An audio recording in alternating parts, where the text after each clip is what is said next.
Can you remind me if you'll be so kind, staring out into space, asking God to hear my case, trying to think of all things past. How long will my memory last? The purple angel, purple angel, purple angel, you're next to me. Well, hi, everyone, and welcome to Alzheimer's Speaks Radio. I'm Lori LeBay, the host and founder of Alzheimer's Speaks. For those of you that are new to our show, Alzheimer's Speaks is an advocacy-based company providing multiple platforms to shift our dementia care culture from crisis to comfort worldwide.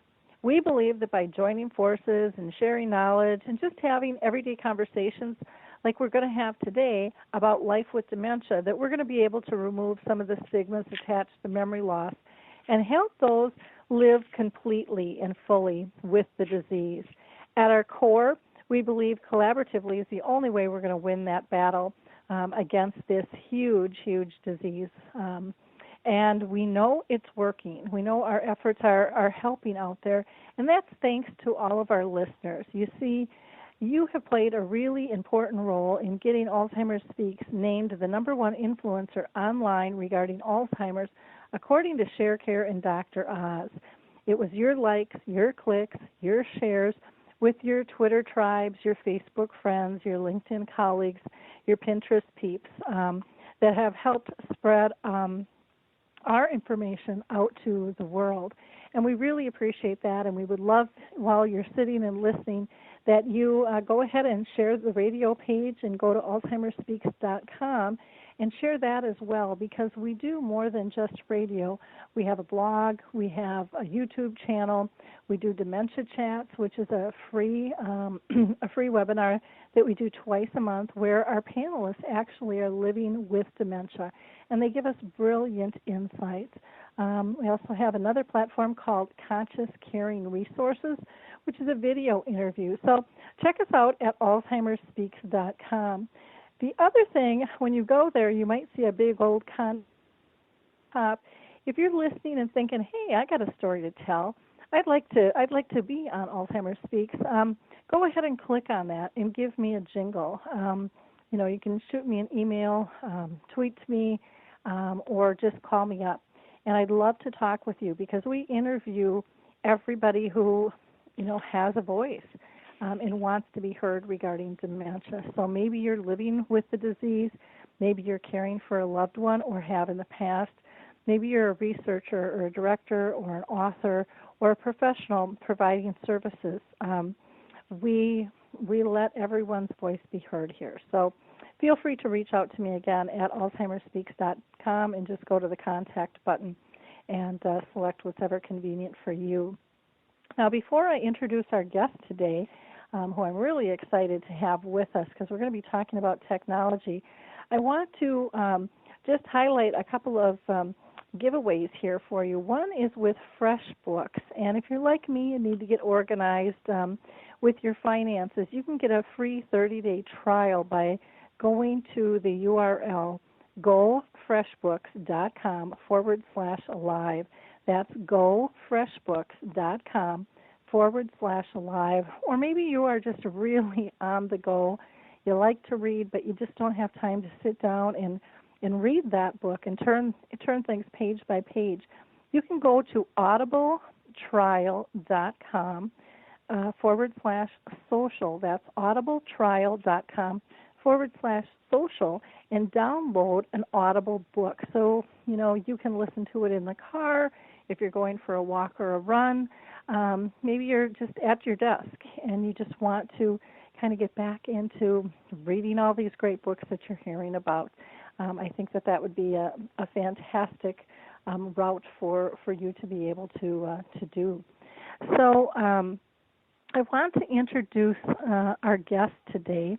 His name is Peter Zimmer, and he has, he's an innovator, and he has created businesses for a couple of decades, And he was also the primary caregiver for his mom, who lived in their downstairs flat. And that's really when he started inventing something for her, trying to, figure out and darn those holes that are caused by Alzheimer's disease, and that were really tearing her electronic-powered home life apart. And so we're going to talk with him today. He has founded in just 2015 a company called Cognitive Prosthetics, known as CogPro. And I think we're going to have a really interesting conversation today with Peter. So welcome. How are you, Peter? I'm great. Thank you so much for having me. Well, I'm excited for our conversation, very much so here today. Was there something you wanted to add? I'm sorry. No, I tend to do that. I run on. Oh, okay. Okay. Well, why don't you tell us a little bit, if you don't mind? I always like to ask guests about their own personal experience. And can you tell us a little background, if you don't mind, about your own experience with dementia and how it's affected you and maybe your family? Sure. In the mid-1980s, my brother and I, we both live here in Halifax, Nova Scotia, became aware that our mother was having a harder and harder time living at home by herself. We arranged, and my sister in Boston arranged to bring in part-time help. And Mom was never easy to get on with, and we could see that something was wrong. This went on for a couple of years, and my sister was making flights from Boston to western New York State, outside of Buffalo, where Mom lived. And it just became clear it was getting impossible. We did some looking around. Was there a assisted living community that she could fit into that was near where she lived most of her life? We couldn't find any. This is going back 3 decades, right? It ended up we made the decision collectively as the 3 siblings that we'd move Mom here to Halifax. My wife and I owned a building that had 2 flats. We lived in the upstairs flat. There was a tenant who was just leaving us, and we said, oh, okay, this fits. We'll move Mom here. She was still quite competent. I mean, she could cook her meals, she'd phone, she'd chat. Just occasionally she'd get disoriented. So in, I think it was 1989, we moved her here to Halifax and into our downstairs flat. Now, at that time, I was being a consultant product designer, and I was also house husband, taking care of our then 3-year-old daughter, and taking care of Mom. And so I was upstairs and downstairs quite a bit. And at first, things were great. Mom had her stereo, and she loved listening to classical music. She had a tape deck. She could play tapes. She watched TV, and she phoned. Phoned me, my brother, and my sister, all of that. And then it began, those pieces of her life began to come apart. I learned about her phone difficulties when one day I'd gone out for just a brief period, a quick run to the grocery store, and came back, and I found Mom's front door was ajar, standing open. And I go in, and this is at the end of October. I take a look around, and her coat's on the hook in the hall, and her shoes are on the floor under her coat, and she's nowhere around. Oh, and God, panic stations, right? What do I do next? What do I do first? I was aware of Alzheimer's. I knew we'd had a diagnosis by that time. And I knew all of the kinds of things of wandering sometimes. She'd never wandered. So I took a guess and grabbed the phone and tried the emergency room first at the hospital. And great relief when they said, "Oh, yes, Mrs. Zimmer is just here. She's being evaluated. We think she might have had a heart attack." Well, oh my God. good news, bad news. By the time I got down to the hospital, they'd arrived at a diagnosis that Mom had had a panic attack. And somehow in the middle of this panic attack, she had phoned the operator. Okay, that old thing, when you need help, you phone the operator. Mm-hmm. Well, the operator had heard this very upset elderly lady who said, was describing that things weren't working right and her heart was racing 1,000 beats a minute, and and the operator very properly phoned the ambulance, had that dispatched. So, we got Mom home, and we were concerned about this, and I began sort of just spending time sitting with Mom and made a suggestion. Why don't you phone Chris, my brother? And I watched her as she looked at the big letter list next to her phone, which she had been using for months, and she tried to dial him, and she'd get mixed up someplace between the 5th and the 7th digit, and wouldn't get through. Would get a phone message or would get a busy signal or a wrong number or, and I watched, and she got very frustrated. And then I distracted her. I was up in my office, which looked out over the street a few days later, and I looked out, and there's an ambulance pulling up at our front door again. And this time I beat it down, and I talked to the paramedics, and convinced them that I really was Mom's caretaker, and she identified me, and, we avoided going to the hospital that time. But it became very clear to us that Mom, with a telephone that had keypads, was no longer able to use it. And at that point, we had a quick family conference and said, well, we better take it out because we can't be having the ambulance show up here 2 or 3 times a week. Expensive all the way around. And so we took her phone out. And originally she complained a bit. And this is where I started to wear my inventor's hat. We had tried previously giving her a phone that had a quick dial buttons on it. I'm looking at one right now. It's got the normal 12-button keypad, and then it's got about 8 other little buttons on it with spaces for labels. And she never took to those. She didn't like them. She said she would get mixed up. She wouldn't have them in her house. Yeah. So today, as we talk, Peter, what do you want people to kind of walk away from our conversation on? As we're talking, what is the main thing that you want them to take away? Well, there were and there are increasing problems with all of these wonderful gadgets we've got in our life.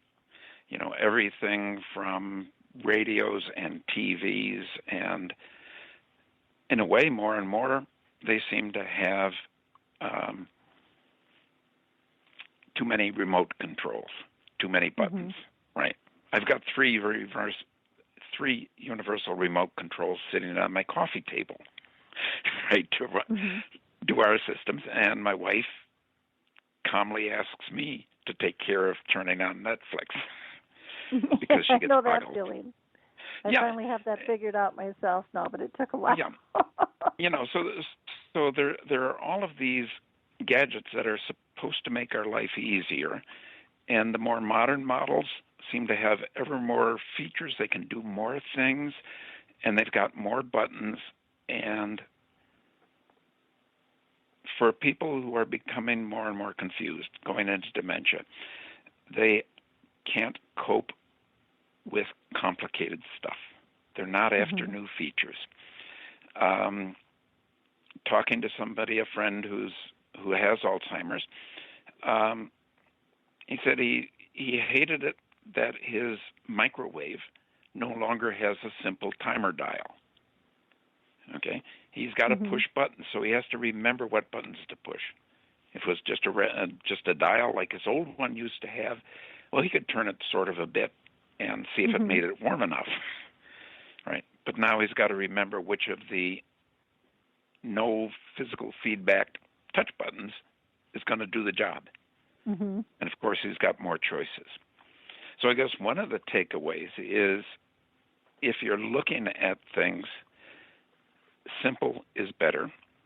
The other thing that I appreciated very much is in watching Mom and doing more reading,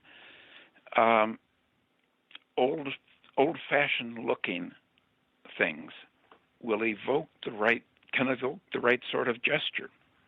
You know, you have a sense that, well, if you want to turn up the heat, you turn the dome thing to the right, or you push the lever on the bottom towards the right. That turns up the heat. Well, it gets to be a problem when you don't or can't pay attention to how much the heat has gone up. Watched Mom do her thermostat, and she'd feel cold, and she'd get up and she'd turn up the thermostat just a little bit, and she'd sit back down. And 3 or 4 minutes later, well, the room certainly had not warmed up yet. She'd still be cold. She'd have forgotten. She turned up the thermostat. She'd go back to it, and she'd turn it up another little bit. Well, sometimes she was getting it up into the, excuse my Canadian, into the high 30s, up to 85, 80, pushing towards 90, whatever the thermostat would go to a max. And she did it in all these little careful steps. And then she'd start to turn the heat down. And if I wasn't there to interrupt, she might get it down to 5 degrees or down to 40. Okay. And that's basically health-threatening cold.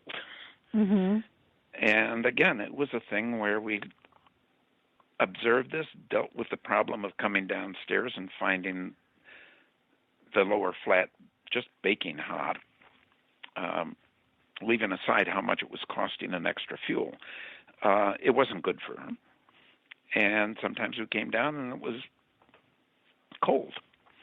And she had no idea of what she had been doing.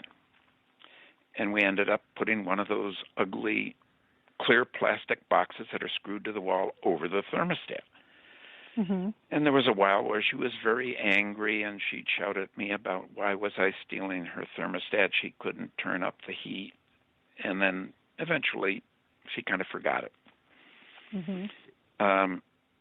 You know, but I felt bad. I mean, this was taking away something that she knew she wanted. She wanted to be warmer. She knew the thermostat would make her warmer.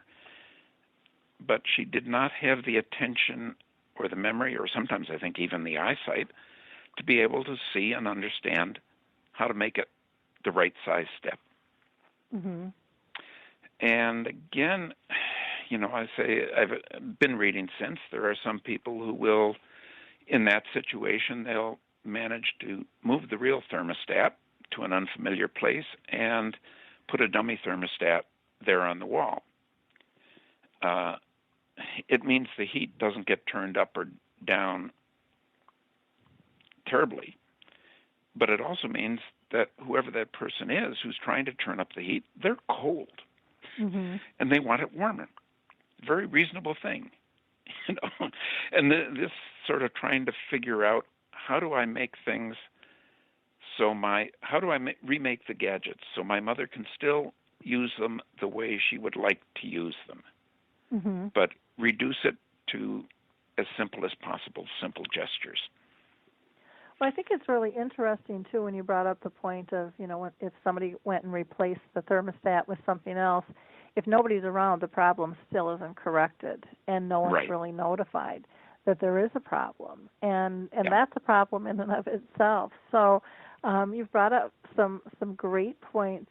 I know, you know, the phone really kind of got you started, you know, with inventing for your mom.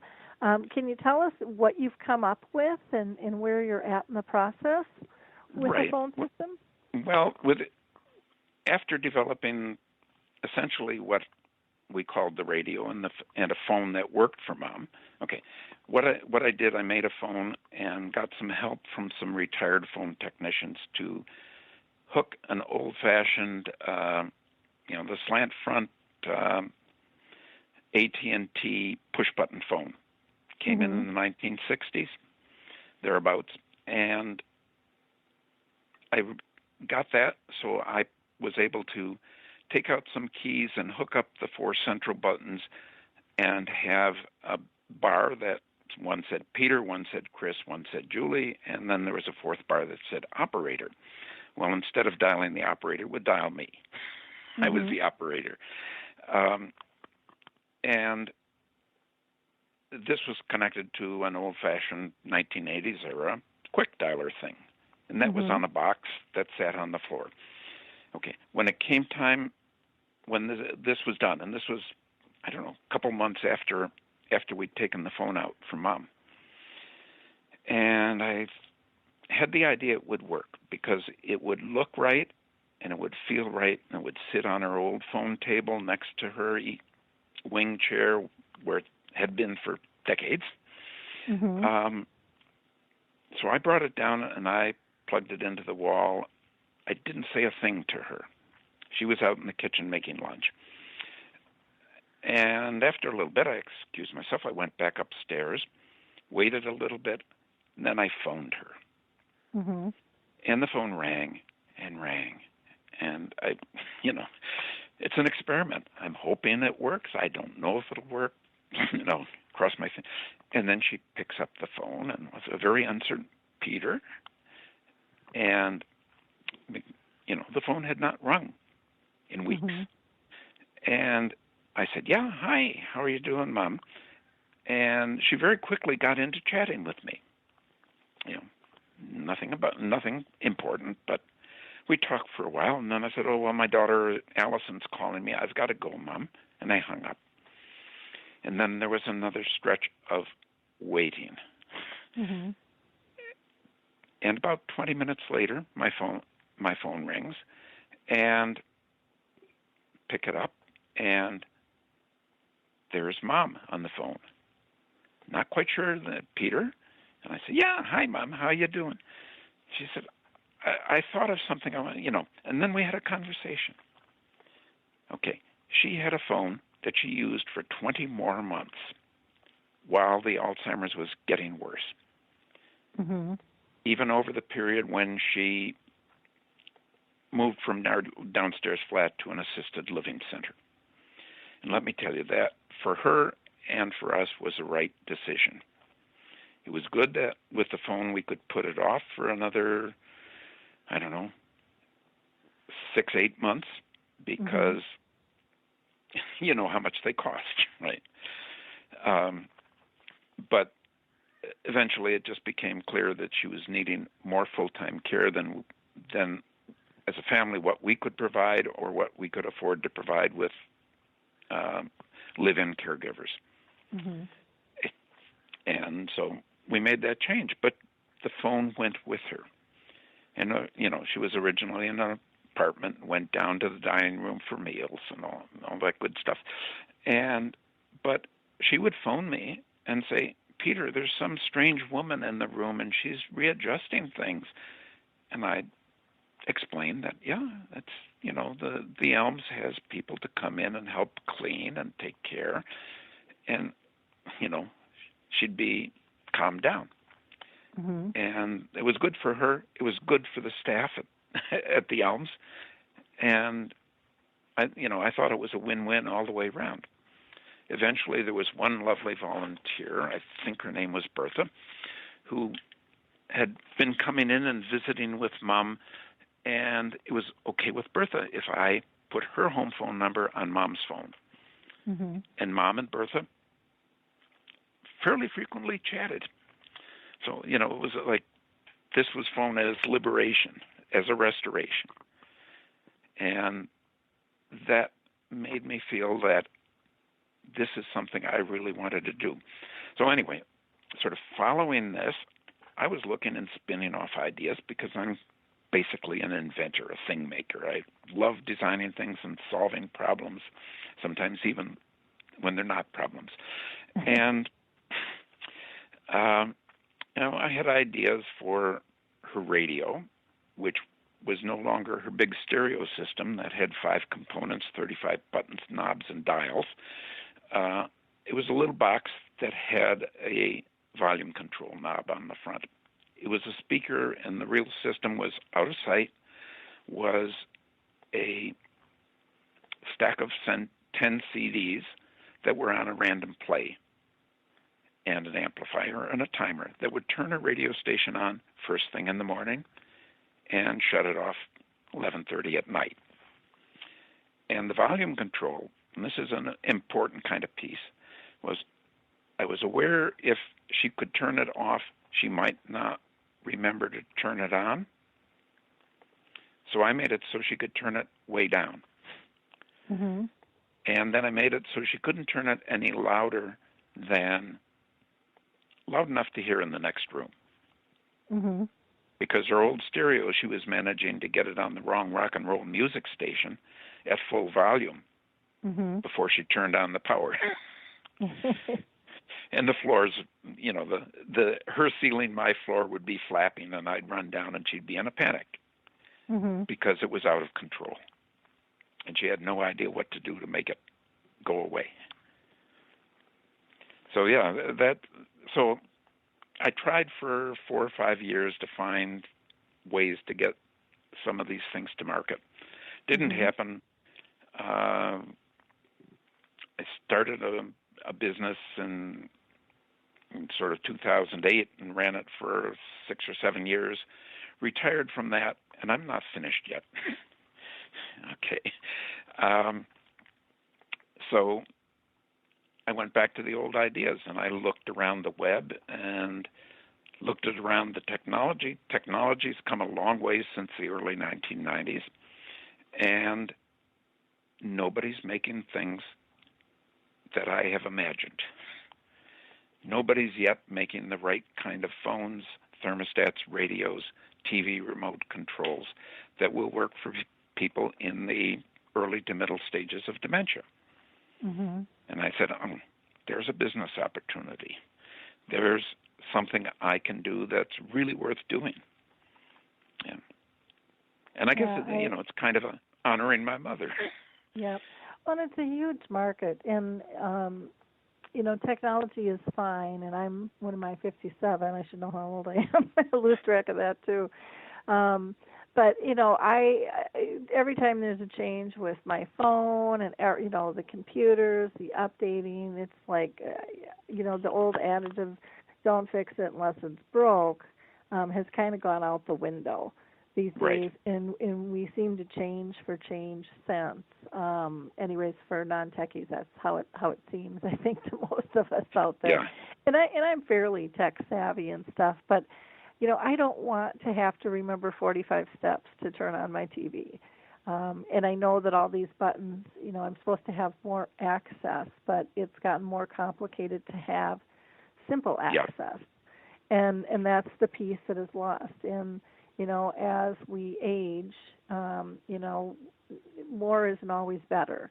And I think we realize that and understand that a little bit more.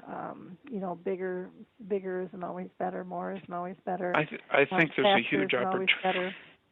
Yeah, I think there's lots of people who are not aged yet, not mm-hmm. yet demented, right? Mm-hmm. Not started on that at all, who would love a really simple thermostat that worked mm-hmm. easily, and wouldn't let them make some kinds of common mistakes. I mean, that was another part of my design thing, is I had to observe my mother and doing other research as well to say, well, what kind of mistakes do people make? Mm-hmm. And they're making those kinds of mistakes out of habits. And some way, I'd say it's almost like muscle memory. There's certain things you do, you turn a knob to the right to make it hotter, stove hotter, all of those kind of things. So if there's a way to evoke that gesture, but make it come out right by making certain things so they can't happen. Mm-hmm. Okay, Mom couldn't misdial the phone because there were only 4 buttons to push. Mm-hmm. And every one of them went to a number of somebody she wanted to talk to. Mm-hmm. So that becomes a kind of simplifying principle of saying, is figure out what are the problems. And it's not a thing that, Mom couldn't learn how to do new stuff. That was a symptom of the disease, right? That was what, her powers of memory and logic and attention to fine detail were just getting less and less. But the core, she wanted to listen to her classical music. And she was polite enough that if somebody came in to talk to her, she wanted to turn the volume down. And if she was sitting in the living room and her radio was in the dining room, she wanted to turn it up so she could hear it. Mm-hmm. And she just wanted her music. So, yeah, I mean, it's I'm sure other people can figure out some ways to hook up a speaker to an iPod and have a playlist of their dad or mom's favorite music. Whether that's country and western or, well, now getting our ages, Elvis Presley or rock and roll from the 60s or, whatever it is.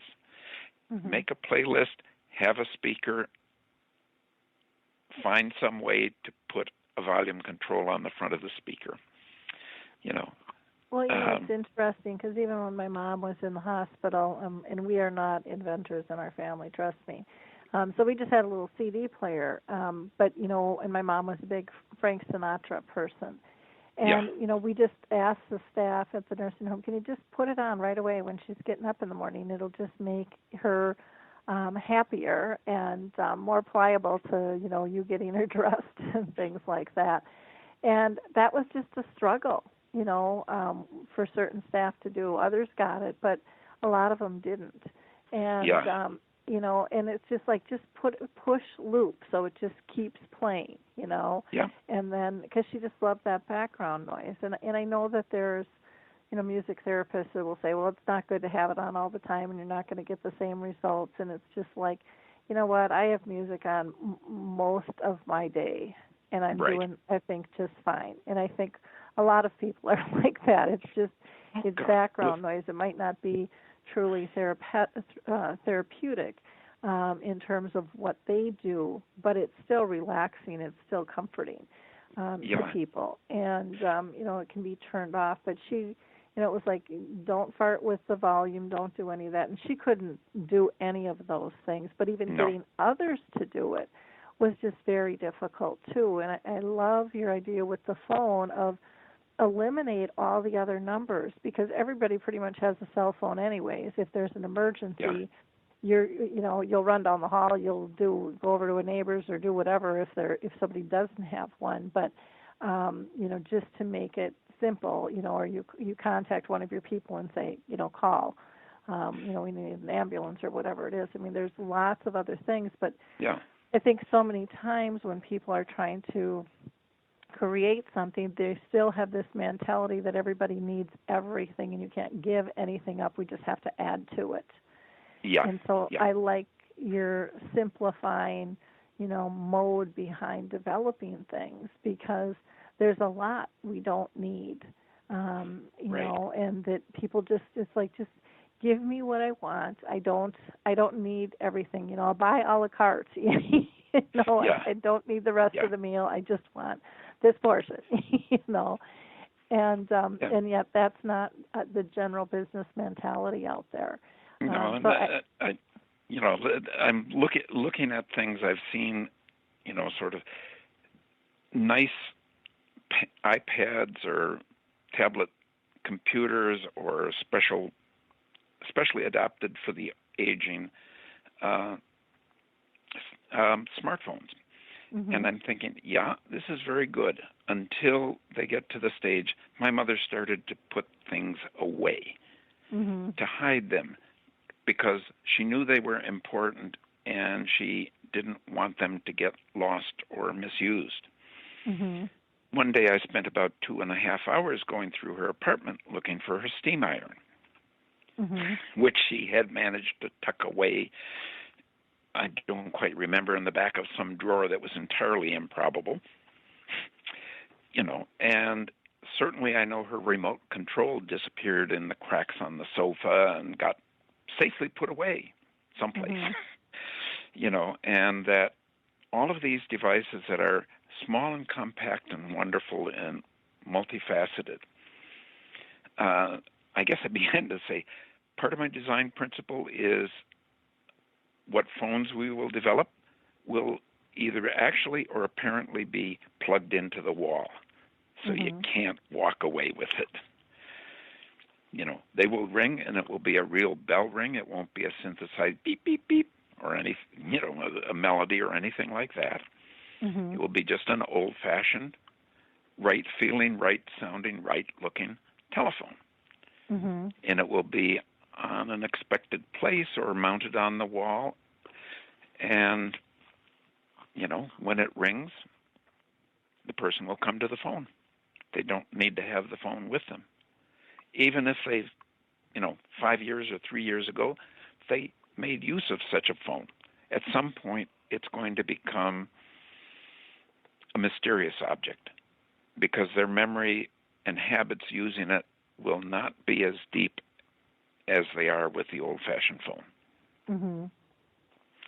So some way I'm saying is in designing for this, for the dementia user, is we really have to be looking to evoke kind of iconic objects and deeply habitual actions.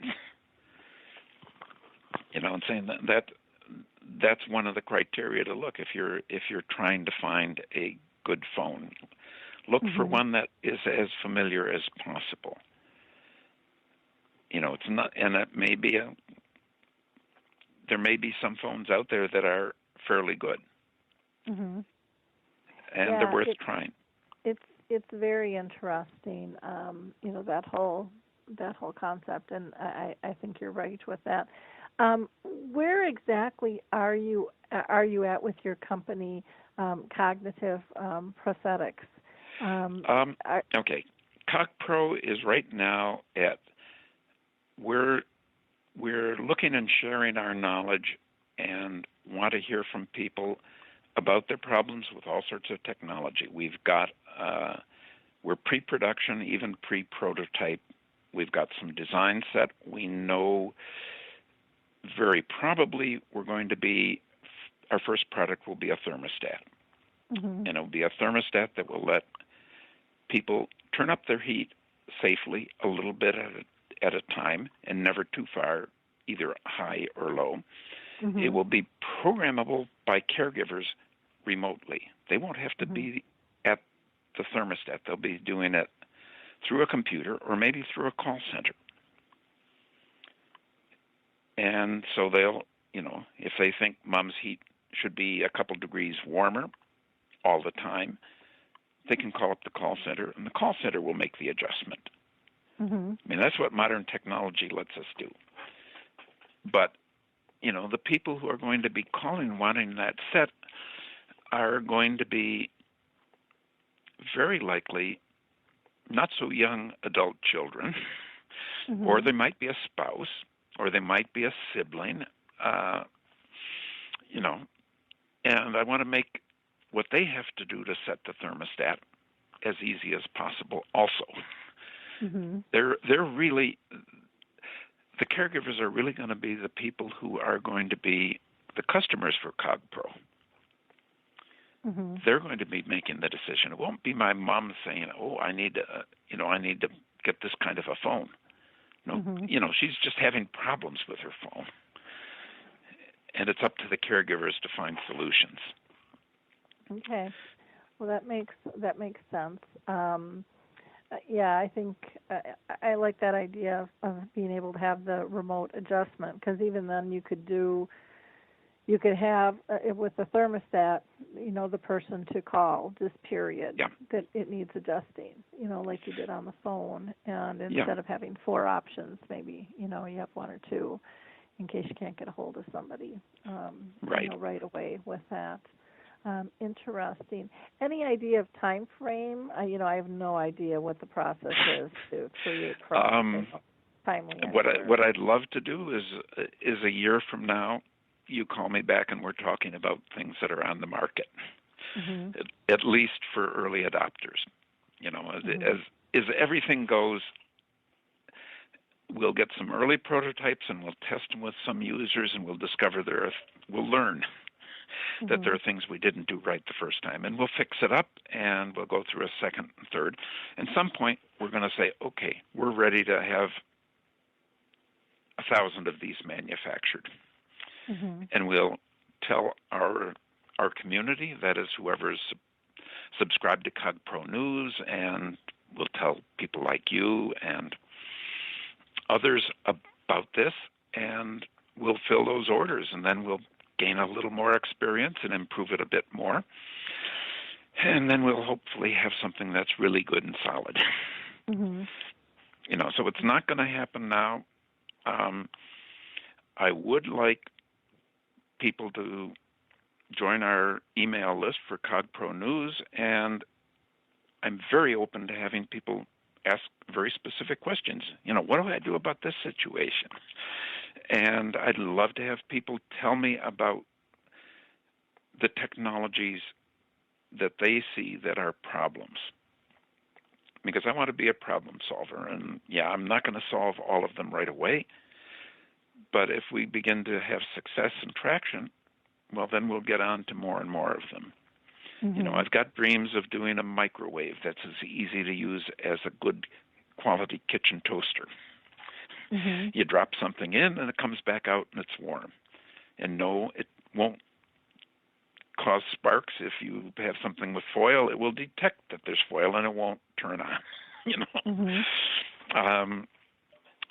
A TV remote control that's actually mounted on the TV, and it's a rotary knob, and you flip the knob around and you've got maybe 5 channels or 3 channels, and it goes from one to the other to the other. And so the user has to actually get up out of their chair and move a little bit. They don't really need a remote control. In fact, the remote control is historically a brand new alien device. So maybe maybe a TV without a remote control. Going back to my childhood, right? You got a rotary dial for what channel you're watching. You've got a volume control on off. Okay. And that's there on the front. And maybe what you're watching are part of 40 hours of recorded Grand Slam tennis. That's what my mother loved watching. And she would not have cared if it was 5 years out of date.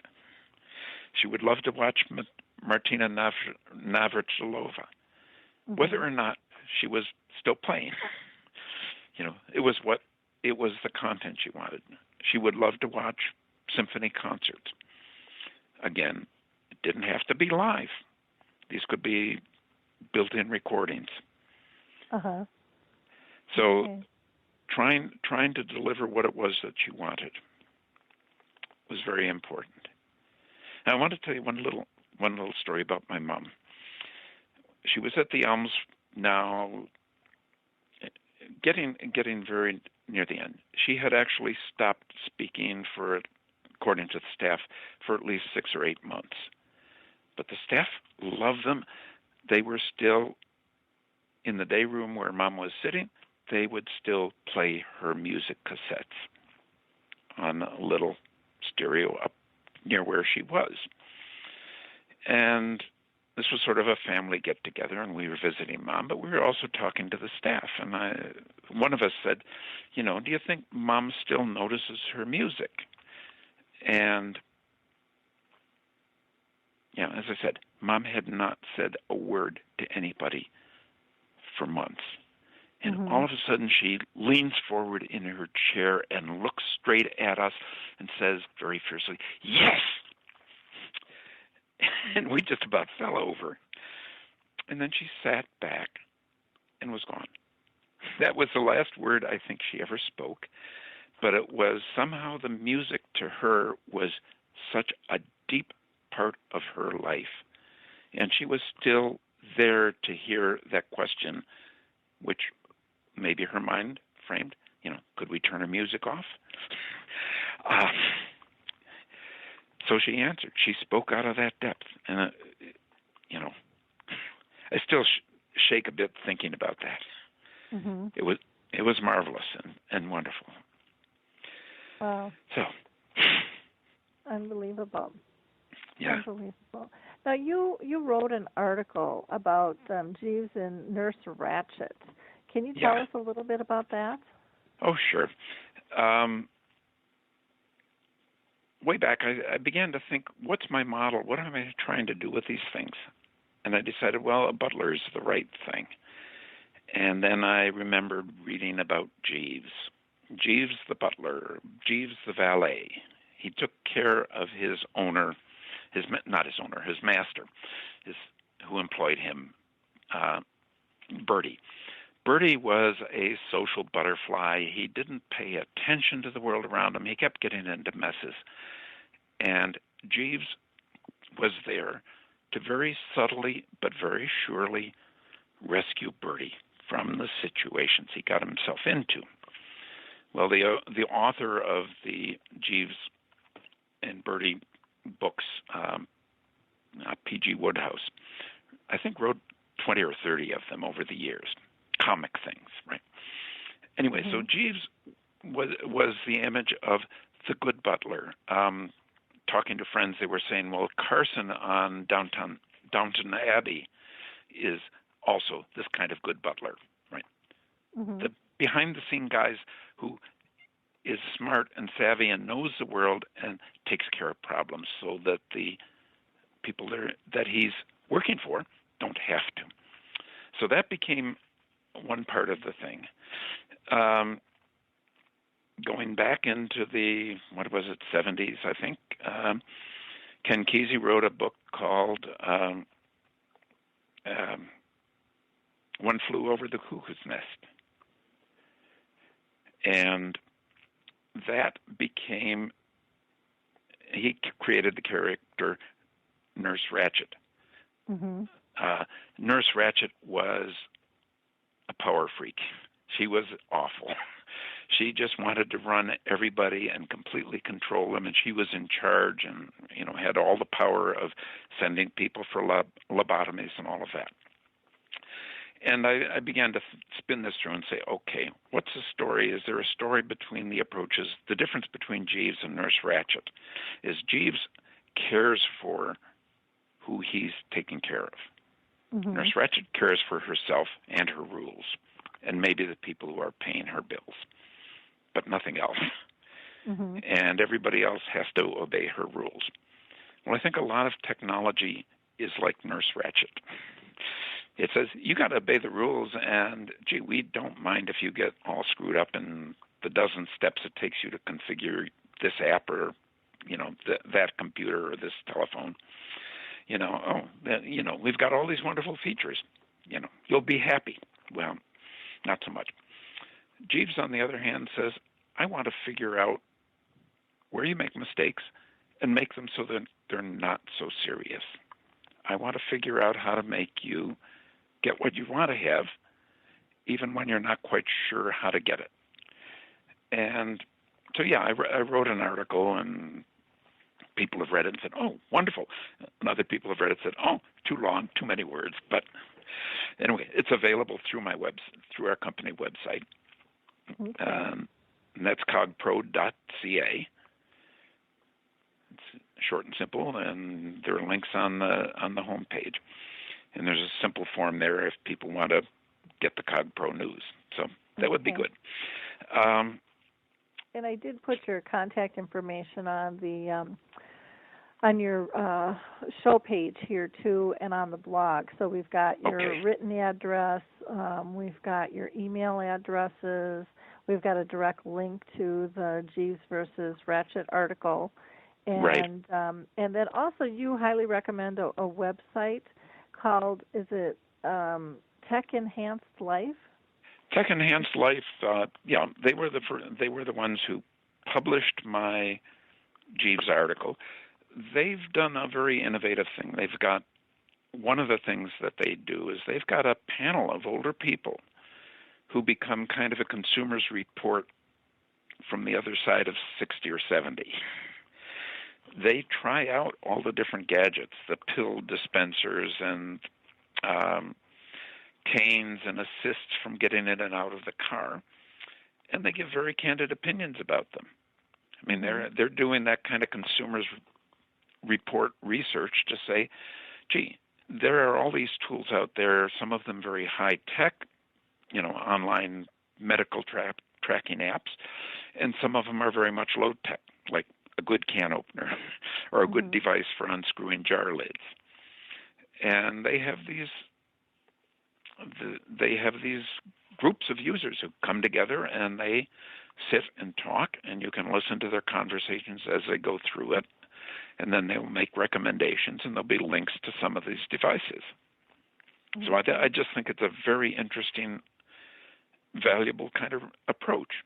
It's saying let's let the real users begin to speak for themselves. Sure. Let's not turn it over to the 20, 30, maybe 40-year-old young wizards who are building all the apps and business plans and all of this, going to make millions off of taking care of us old folks in ways that we can't imagine. Well, frankly, as I'm well along that track. Yep. I mean, CogPro is the second business I've started after I've started drawing the Canada's old age pension. So it gives you kind of a framework of where I'm at.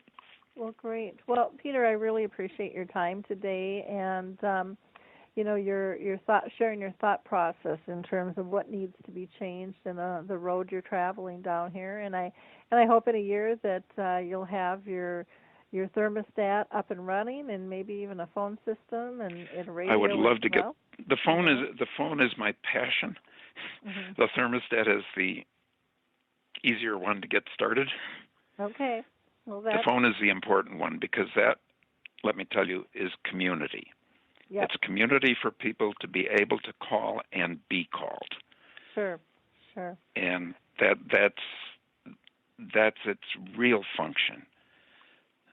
And when people lose that, they've lost a tremendous amount. Okay. I agree. Again, you can reach Peter by going to www.cogpro.ca. That's cogpro.ca. And feel free to reach out to him if you've got some ideas, or maybe you want to be an investor in his program. Everyone's always looking for funding, so I know you didn't ask me to say that. So if I'm out of line, just no, do it on your own. Fine. There, but again, thank you for your time, and please keep Alzheimer's Speaks in the loop with your adventures here in the future. Okay? Lori, I certainly will. I think your program's great and a great service, and I'm slowly making my way through your library of past broadcasts. Good stuff. Keep up the work. Wonderful. I plan to. Thank you. For those of you that are new to the Alive and Social Network, you might want to check out Apples to Apples on Sunday night. Again, everything is podcast, so you can go back and listen. But Scott and Drew Applebaum are a father and son team who are pretty interesting to listen to, and they discuss a lot of sports. And you'll find out if father always knows best, or if his son beats him out sometimes. As far as Alzheimer's Speaks goes, our next radio show will be this Thursday, August 8th, and we're going to be talking regarding a new concept called sensory chairs. Really excited to talk about that. And our last radio show, we had a discussion about the tightrope of sanity, caring for a parent with dementia. We also had a show called The Detoxing of the Caregivers, and one called Calmer Waters, the Caregiver Journey Through Alzheimer's. So feel free to go back, and again, you can go back as far as you want with our shows. We've been doing this for years now, and listen in. On the 26th of December, we had our Dementia Chats, and you can see that video, which is a live panelist of people living with dementia, and we discussed the decision-making process and how that changes as the disease progresses. We also talked about driving and when and how does one decide to stop driving, and one of our panelists had just sold her car and given up her keys, and so we talk a little bit about that. The next Dementia Chats will be live on August 9th at 11 a.m. Eastern, 10 Central, 9 Mountain, 8 Pacific, and 4 o'clock if you're over in London. Our last Conscious Caring Resource interview was with Vincent Gargo, and he is with the Alzheimer's Music Fest. If you are down in the Atlanta area, check out Alzheimer's Music Fest. They're having their big festival on the 6th. I have a conflict, so I'm not going to be able to be there. And our next Conscious Caring Resource interview is going to be with Scott Chepin, who is the co-founder of Caregiving Answers and also the co-founder of Senior Providers Network. I will be in Iowa coming up August 10th. If you are around, I'd love to see you. We are going to be doing a free screening of His Neighbor Phil, which will be at the Mind Frame Theaters in Dubuque, Iowa. And you can go to our homepage to the Dementia Summit and register for that program, which will be August 11th as well. Want to give a shout out to the Caregiver Alert Center.